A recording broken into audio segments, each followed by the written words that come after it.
नमः श्रीजतिराजाय विवेकानन्दसूरये सच्चित्सुखस्वरूपाय शमिने तापहारिणे। ॐ परतत्ते सदलीनो रामकृष्णसमाज्ञया यो ধর্মস্থাপনরতো বীরে সঙ্গতং নমাম্যহম। আমরা কর্মযোগ থেকে পাঠ করব কর্ম চরিত্রের উপর ইহার প্রভাব। কর্ম শব্দটি সংস্কৃত ক্রি ধাতু হইতে নিষ্পন্ন। ক্রি ধাতুর অর্থ করা, যাহা কিছু করা হয় তাহাই কর্ম। এই শব্দটির আবার পারিভাষিক অর্থ কর্মফল। দার্শনিকভাবে ব্যবহৃত হইলে কখনো কখনো উহার অর্থ হয় সেই সকল ফল আমাদের পূর্ব কর্ম যেগুলির কারণ।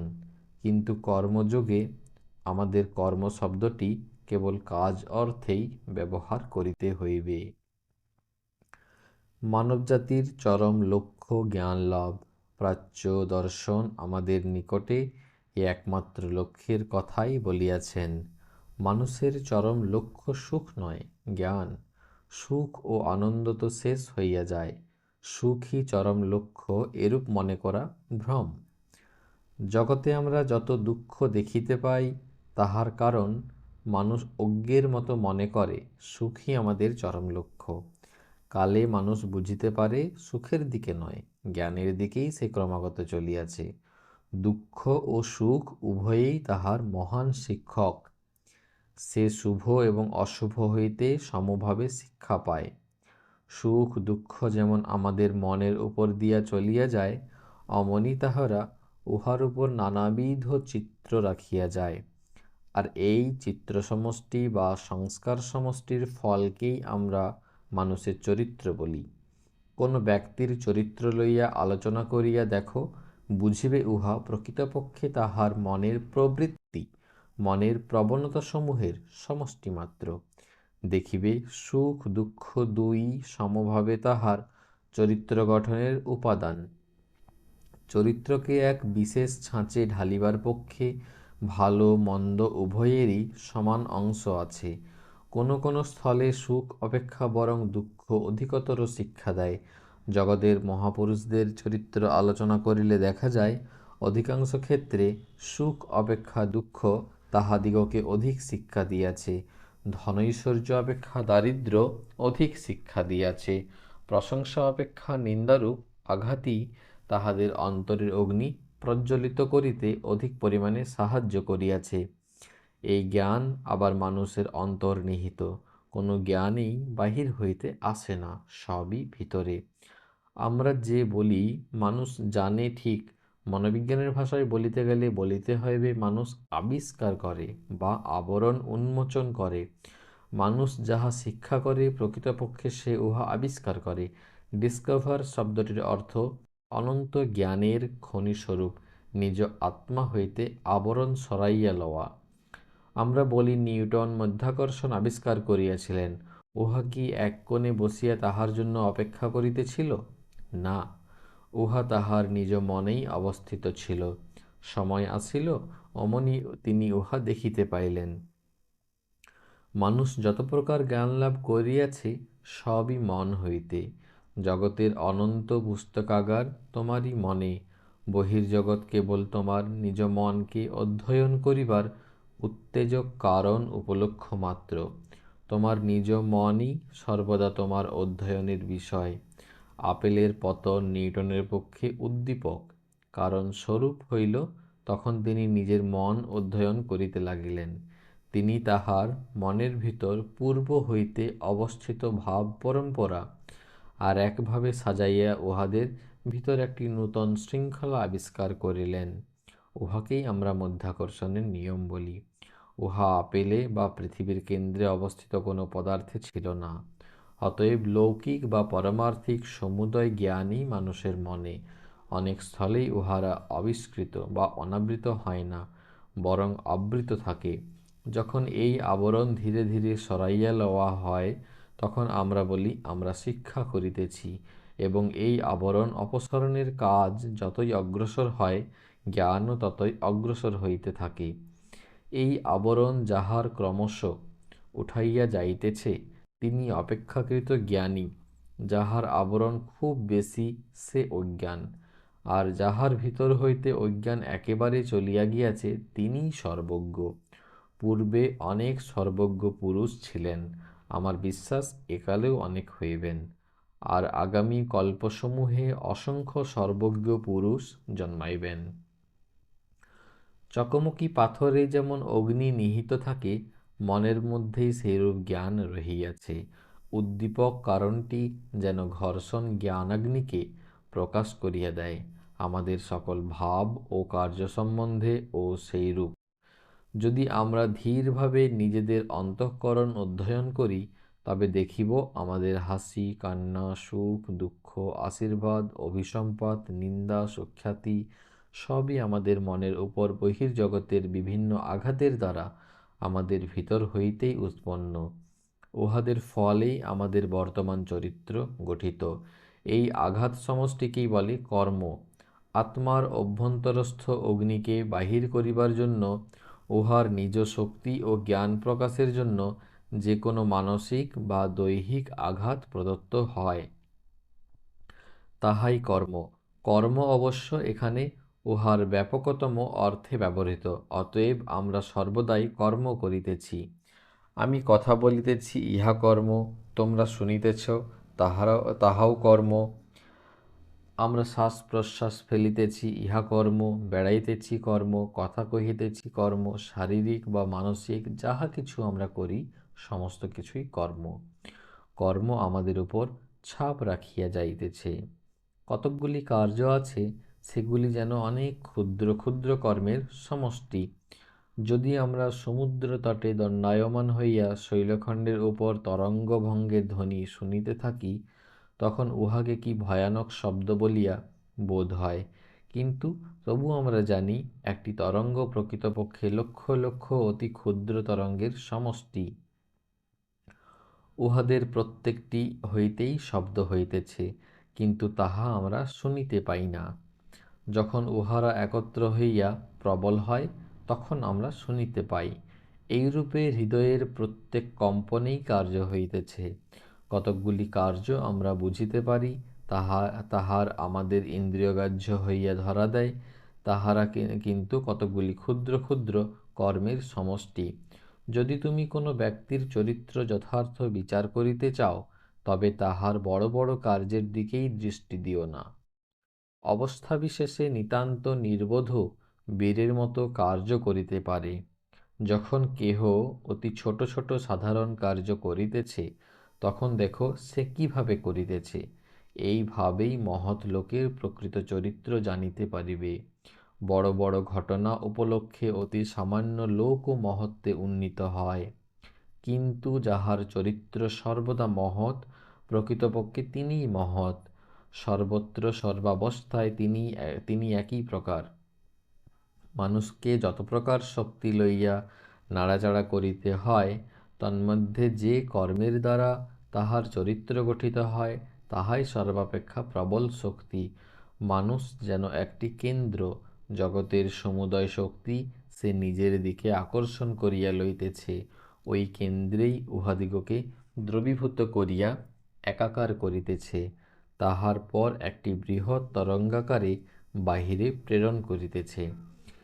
এরূপ একটি কেন্দ্রই প্রকৃত মানুষ। তিনি সর্বশক্তিমান, সর্বজ্ঞ, আর তিনি তাহার নিজের দিকে সমগ্র জগৎ আকর্ষণ করিতেছেন। ভালো মন্দ, সুখ দুঃখ সবই তাহার দিকে চলিয়াছে এবং তাহার চতুর্দিকে সংলগ্ন হইতেছে। তিনি ঐগুলির মধ্য হইতে চরিত্র নামক মহাশক্তি গঠন করিয়া লইয়া উহাকে বহির্দেশে প্রক্ষেপ করিতেছেন। তাহার যেমন ভিতরে গ্রহণ করিবার শক্তি আছে, সেইরূপ বাহিরে প্রক্ষেপ করিবার শক্তিও আছে। আমরা জগতে যত প্রকার কার্য দেখিতে পাই, মনুষ্য সমাজে যত প্রকার আলোড়ন হইতেছে, আমাদের চতুর্দিকে যে সকল কার্য হইতেছে, সবই চিন্তার প্রকাশ মাত্র, মানুষের ইচ্ছার প্রকাশ মাত্র। ছোট বড় যন্ত্র, নগর, জাহাজ, রণতরী সবই মানুষের ইচ্ছার বিকাশ মাত্র। এই ইচ্ছা চরিত্র হইতে উদ্ভূত, চরিত্র আবার কর্ম দ্বারা নির্মিত। ইচ্ছার প্রকাশ কর্মের অনুরূপ। প্রবল ইচ্ছাশক্তি সম্পন্ন যে সকল মানব জগতে জন্মিয়াছেন, তাহারা সকলেই প্রচণ্ড কর্মী ছিলেন। তাহাদের এত ইচ্ছাশক্তি ছিল যে তাহারা জগৎকে ওলটপালট করিয়া দিতে পারিতেন। ওই শক্তি তাহারা যুগ যুগ ব্যাপী নিরবিচ্ছিন্ন কর্ম দ্বারা লাভ করিয়াছিলেন। বুদ্ধ বা যিশুর মতো প্রবল ইচ্ছাশক্তি এক জন্মে লাভ করা যায় না, আর উহাকে পুরুষানুক্রমিক শক্তি সঞ্চারও বলা যায় না, কারণ আমরা জানি তাহাদের পিতারা কিরূপ ছিলেন। তাহারা যে জগতের হিতের জন্য কখনো কিছু বলিয়াছেন তাহা জানা নেই।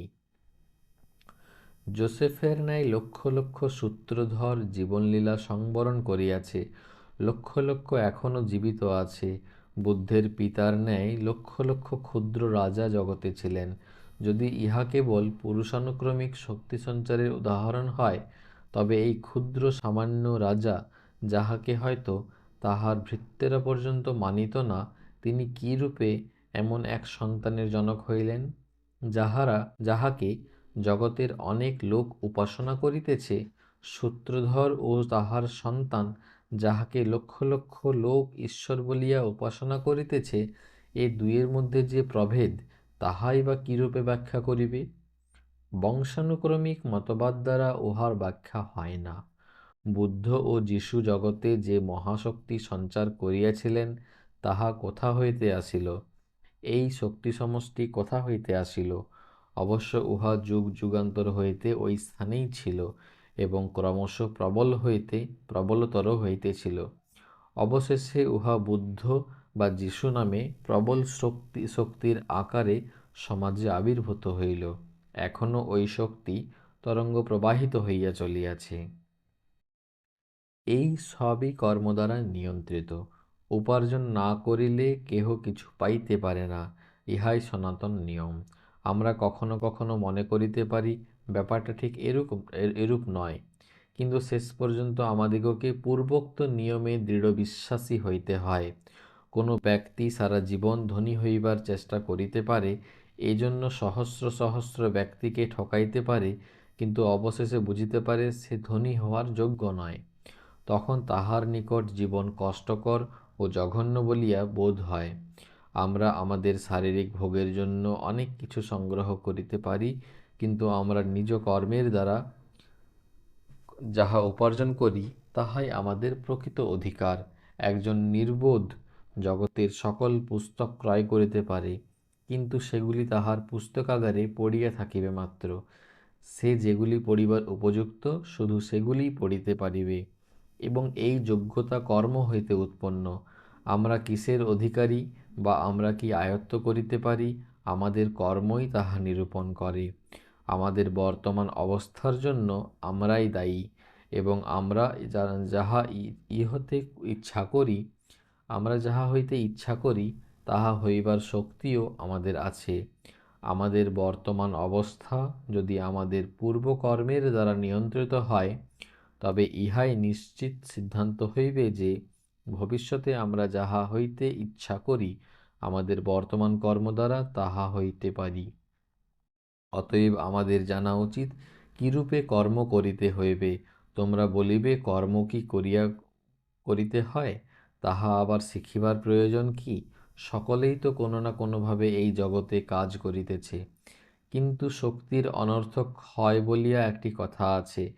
গীতায় এই কর্মযোগ সম্বন্ধে কথিত আছে, কর্মযোগের অর্থ কর্মের কৌশল, বিজ্ঞানসম্মত প্রণালীতে কর্মানুষ্ঠান। কর্ম কি করিয়া করিতে হয় জানিলে তবেই কর্ম হইতে সর্বাপেক্ষা ভালো ফল পাওয়া যায়। তোমাদের স্মরণ রাখা উচিত, সকল কর্মের উদ্দেশ্য মনের ভিতরে পূর্ব হইতে যে শক্তি রহিয়াছে তাহা প্রকাশ করা, আত্মাকে জাগাইয়া তোলা। প্রত্যেক মানুষের ভিতরে এই শক্তি আছে এবং জ্ঞান আছে। এই সকল বিভিন্ন কর্ম যেন ওই শক্তি ও জ্ঞানকে বাহিরে প্রকাশ করিবার, ওই মহাশক্তিগুলিকে জাগ্রত করিবার আঘাতস্বরূপ। মানুষ নানা উদ্দেশ্যে কর্ম করিয়া থাকে, কোনো উদ্দেশ্য ব্যতীত কার্য হইতে পারে না। কোনো কোনো লোক যশ চায়, তাহারা যশের জন্য কার্য করে। কেহ কেহ অর্থ চায়, তাহারা অর্থের জন্য কার্য করে। কেহ প্রভুত্ব চায়, তাহারা প্রভুত্ব লাভের জন্য কার্য করে। অনেকে স্বর্গে যাইতে চায়, তাহারা স্বর্গে যাইবার জন্য কার্য করে। অপরে আবার মৃত্যুর পর নিজেদের নাম রাখিয়া যাইতে চায়। চীন দেশের রীতি, না মরিলে কাহাকেও কোনো উপাধি দেওয়া হয় না। বিচার করিয়া দেখিলে ইহা অপেক্ষাকৃত ভালো প্রথা বলিতে হইবে। চীনে কোনো লোক খুব ভালো কাজ করিলে তাহার মৃত পিতা বা পিতামহকে কোনো সম্মানজনক উপাধি প্রদান করা হয়। কেহ কেহ এই উদ্দেশ্যে কাজ করিয়া থাকে। কোনো কোনো মুসলিম সম্প্রদায়ের অনুগামীগণ মৃত্যুর পর একটি প্রকাণ্ড সমাধি মন্দিরে সমাহিত হওয়ার জন্য সমস্ত জীবন কার্য করিয়া থাকে। আমি এমন কয়েকটি সম্প্রদায়ের কথা জানি, যাহাদের মধ্যে শিশু জন্মিবামাত্র তাহার জন্য সমাধি মন্দির নির্মিত হইতে থাকে। ইহাই তাহাদের বিবেচনায় মানুষের সর্বাপেক্ষা প্রয়োজনীয় কর্ম, এবং ওই সমাধি মন্দির যত বৃহৎ ও সুন্দর হয়, সেই ব্যক্তি ততই ধনী বলিয়া বিবেচিত হয়। কেহ কেহ আবার প্রায়শ্চিত্তরূপে কর্ম করিয়া থাকে। সর্ববিধ অসৎ কার্য করিয়া শেষে একটি মন্দির প্রতিষ্ঠা করিল, অথবা পুরোহিতগণকে কিনিয়া লইবার জন্য এবং তাহাদের নিকট হইতে স্বর্গে যাইবার ছাড়পত্র পাইবার জন্য কিছু অর্থ তাহাদিগকে দিল। তাহারা মনে করে এরূপ দানের দ্বারা তাহাদের পথ পরিষ্কার হইল, পাপ সত্ত্বেও তাহারা শাস্তি এড়াইয়া যাইবে। মানুষের কার্য প্রবৃত্তির বহু উদ্দেশ্যের কয়েকটি মাত্র বলা হইল। কর্মের জন্যই কর্ম করা। সকল দেশেই এমন কিছু মানুষ আছেন, যাহাদের প্রভাব সত্যই জগতের পক্ষে কল্যাণকর। তাহারা কর্মের জন্যই কর্ম করেন, নাম যশ গ্রাহ্য করেন না, স্বর্গে যাইতেও চাহেন না। লোকের প্রকৃত উপকার হইবে বলিয়াই তাহারা কর্ম করেন। আবার অনেকে আছেন, যাহারা আরও উচ্চতর উদ্দেশ্য লইয়া দরিদ্রের উপকার ও মনুষ্য জাতিকে সাহায্য করেন। কারণ তাহারা সৎ কার্যে বিশ্বাসী, তাহারা সৎভাবে ভালোবাসেন। নাম যশের উদ্দেশ্যে কৃত কর্মের ফল কখনো সঙ্গে সঙ্গে পাওয়া যায় না। সচরাচর দেখা যায়, যখন আমরা বৃদ্ধ হই এবং আমাদের জীবন প্রায় শেষ হইয়া আসিয়াছে, তখন আমাদের নাম যশ হয়। কিন্তু যদি কেহ কোনো স্বার্থপূর্ণ উদ্দেশ্য ছাড়া কাজ করে, সে কি কিছুই লাভ করে না? হ্যাঁ, সে সর্বাপেক্ষা বেশি লাভ করে। নিঃস্বার্থ কর্মেই অধিক লাভ, তবে ইহা অভ্যাস করিবার সহিষ্ণুতা মানুষের নাই। সাংসারিক হিসাবেও ইহা বেশি লাভজনক। প্রেম, সত্য, নিঃস্বার্থপরতা এগুলি শুধু নীতি সম্বন্ধীয় আলংকারিক বর্ণনা নয়, এগুলি আমাদের সর্বোচ্চ আদর্শ, কারণ এগুলির মধ্যেই মহতী শক্তি নিহিত রহিয়াছে। প্রথমত, যে ব্যক্তি 5 দিন অথবা 5 মিনিট কোনো স্বার্থাভিসন্ধি ব্যতীত ভবিষ্যতের কোনো চিন্তা, স্বর্গলাভের আকাঙ্ক্ষা, শাস্তির ভয় অথবা ঐরূপ কোনো বিষয় চিন্তা না করিয়া কাজ করিতে পারেন, তাহার মধ্যে শক্তিমান মহাপুরুষ হইবার সামর্থ্য আছে। এই ভাব কার্যে পরিণত করা কঠিন, কিন্তু আমাদের অন্তরের অন্তঃস্থলে আমরা উহার মূল্য জানি উহা কত শুভ ফলপ্রসূ। এই কঠোর সংযমী শক্তির মহোচ্চ বিকাশ। সমুদয় বহির্মুখ কার্য অপেক্ষা আত্মসংযমই অধিকতর শক্তির প্রকাশ। চতুরস্রবাহিত একটি শকট কোনো বাধা না পাইয়া পাহাড়ের ঢালু পথে গড়াইয়া যাইতেছে, অথবা শকট চালক অশ্বগণকে সংযত করিতেছে, ইহাদের মধ্যে কোনটি অধিকতর শক্তির বিকাশ? অশ্বগণকে ছাড়িয়া দেওয়া বা উহাদিগকে সংযত করা? একটি কামানের গোলা বায়ুর মধ্যে দিয়া উড়িয়া অনেক দূরে গিয়া পড়ে, অন্য একটি গোলা দেওয়ালে লাগিয়া বেশি দূরে যাইতে পারে না, কিন্তু এই সংঘর্ষে প্রবল তাপ উৎপন্ন হয়। এইরূপে মনের সমুদয় বহির্মুখ শক্তি স্বার্থের উদ্দেশ্যে ধাবিত হইয়া বিক্ষিপ্ত হয়। ঐগুলি আর তোমার নিকট ফিরিয়া আসিয়া তোমার শক্তি বিকাশে সাহায্য করে না, কিন্তু ঐগুলিকে সংযত করিলে তোমার শক্তি বর্ধিত হইবে। এই সংযম হইতে মহতী ইচ্ছাশক্তি উদ্ভূত হইবে, উহা খ্রীষ্ট বা বুদ্ধের মতো চরিত্র সৃষ্টি করিবে। অজ্ঞ ব্যক্তিরা এই রহস্য জানে না, তথাপি তাহারা জগতের উপর প্রভুত্ব করিতে চায়। নির্বোধ ব্যক্তি জানে না যে সে যদি কাজ করে এবং কিছুদিন অপেক্ষা করে তবে সমুদয় জগৎ শাসন করিতে পারে। সে কয়েক বৎসর অপেক্ষা করুক এবং এই অজ্ঞান সুলভ জগৎ শাসনের ভাবকে সংযত করুক। ওই ভাব সম্পূর্ণ চলিয়া গেলেই সে জগৎ শাসন করিতে পারিবে। অনেক পশু যেমন কয়েক পদ অগ্রে কি আছে তাহার কিছুই জানিতে পারে না, আমাদের মধ্যে অনেকেই অল্প কয়েক বৎসরের পরে কি ঘটিবে তাহার কিছুই অনুমান করিতে পারে না। আমরা যেন একটি সংকীর্ণ বৃত্তের মধ্যে আবদ্ধ, ইহাই আমাদের সমুদয় জগৎ। উহার বাহিরে আর কিছু দেখিবার ধৈর্য আমাদের নাই। এইভাবেই আমরা অসাধু ও দুর্বৃত্ত হইয়া পড়ি। ইহাই আমাদের দুর্বলতা, শক্তিহীনতা। কিন্তু অতি সামান্য কর্মকেও ঘৃণা করা উচিত নয়। যে ব্যক্তি উচ্চতর উদ্দেশ্যে কাজ করিতে জানে না, সে স্বার্থপর উদ্দেশ্যেই নাম যশের জন্য কাজ করুক। প্রত্যেককে সর্বদাই উচ্চ হইতে উচ্চতর উদ্দেশ্যের দিকে অগ্রসর হইতে হইবে এবং ওইগুলি কি তাহা বুঝিবার চেষ্টা করিতে হইবে। কর্মেই আমাদের অধিকার, ফলে নয়। ফল যাহা হইবার হউক, ফলের জন্য চিন্তা করো কেন? কোনো লোককে সাহায্য করিবার সময় তোমার প্রতি সেই ব্যক্তির মনোভাব কিরূপ হইবে সে বিষয়ে চিন্তা করিও না। তুমি যদি কোনো মহৎ বা শুভ কার্য করিতে চাও তবে ফলাফলের চিন্তা করিয়া উদ্বিগ্ন হইও না। কর্মের এই আদর্শ সম্বন্ধে আর একটি কঠিন সমস্যা আসিয়া পড়ে। তীব্র কর্মশীলতার প্রয়োজন। সর্বদাই আমাদের কর্ম করিতে হইবে। আমরা এক মিনিটও কর্ম না করিয়া থাকিতে পারি না। তবে বিশ্রাম কোথায়? জীবন সংগ্রামে একদিকে কর্ম যাহার ক্ষিপ্র আবর্তে আমরা বিঘূর্ণিত, আর একদিকে সব ধীর স্থির, সবই যেন নিবৃত্তি উন্মুখ। চারিদিকে শান্তিময়, কোনরূপ শব্দ বা কোলাহল নাই, কেবল জীবজন্তু, বৃক্ষপুষ্প, পর্বতরাজি সমন্বিত প্রকৃতির শান্তিময় ছবি। এই দুইটির কোনোটিই সম্পূর্ণ চিত্র নয়। যেমন গভীর সমুদ্রের মৎস্য উপরে আসিবা মাত্র খণ্ড বিখণ্ড হইয়া যায়, কারণ জলের প্রবল চাপেই উহা জীবিত অবস্থায় থাকিতে সমর্থ, তেমনি শান্তিপূর্ণ স্থানে বাস করিতে অভ্যস্ত কোনো ব্যক্তি সংসারের এই মহাবর্তের সংস্পর্শে আসিবা মাত্র ধ্বংস হইয়া যাইবে। আবার যে ব্যক্তি কেবল সাংসারিক ও সামাজিক জীবনের কোলাহলেই অভ্যস্ত, সে কি কোনো নিভৃত স্থানে স্বস্তিতে বাস করিতে পারে? যন্ত্রণায় হয়তো তাহার মস্তিষ্ক বিকৃত হইয়া যাইবে। আদর্শ পুরুষ তিনি, যিনি গভীরতম নির্জনতা ও নিস্তব্ধতার মধ্যে, তীব্র কর্মী এবং প্রবল কর্মশীলতার মধ্যে মরুভূমির নিস্তব্ধতা ও নিঃসঙ্গতা অনুভব করেন। তিনি সংযমের রহস্য বুঝিয়াছেন, আত্মসংযম করিয়াছেন। যানবাহন মুখরিত মহানগরীতে ভ্রমণ করিলেও তাহার মন শান্ত থাকে, যেন তিনি নিঃশব্দ গুহায় রহিয়াছেন, অথচ তাহার মন তীব্রভাবে কর্ম করিতেছে। কর্মযোগের ইহাই আদর্শ।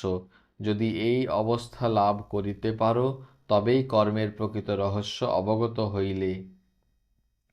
কিন্তু আমাদিগকে গোড়া হইতে আরম্ভ করিতে হইবে। আমাদের সম্মুখে যেরূপ কর্ম আসিবে তাহাই করিতে হইবে এবং প্রত্যহ আমাদিগকে ক্রমশ আরও অধিক নিঃস্বার্থপর হইতে হইবে। আমাদিগকে কর্ম করিতে হইবে এবং ওই কর্মের পশ্চাতে কি অভিসন্ধি আছে তাহা দেখিতে হইবে। তাহা হইলে প্রায় সর্বত্রই দেখিতে পাইব, প্রথম প্রথম আমাদের অভিসন্ধি সর্বদাই স্বার্থপূর্ণ, কিন্তু অধ্যাবসায় প্রভাবে ক্রমশ এই স্বার্থপরতা কমিয়া যাইবে। অবশেষে এমন সময় আসিবে যখন আমরা সত্যই নিঃস্বার্থ কর্ম করিতে সমর্থ হইব। তখন আমাদের আশা হইবে যে জীবনের পথে ক্রমশ অগ্রসর হইতে হইতে কোনো না কোনো সময়ে এমন একদিন আসিবে যখন আমরা সম্পূর্ণ নিঃস্বার্থ হইতে পারিব। আর যে মুহূর্তে আমরা সেই অবস্থা লাভ করিব, সেই মুহূর্তে আমাদের সকল শক্তি কেন্দ্রীভূত হইবে এবং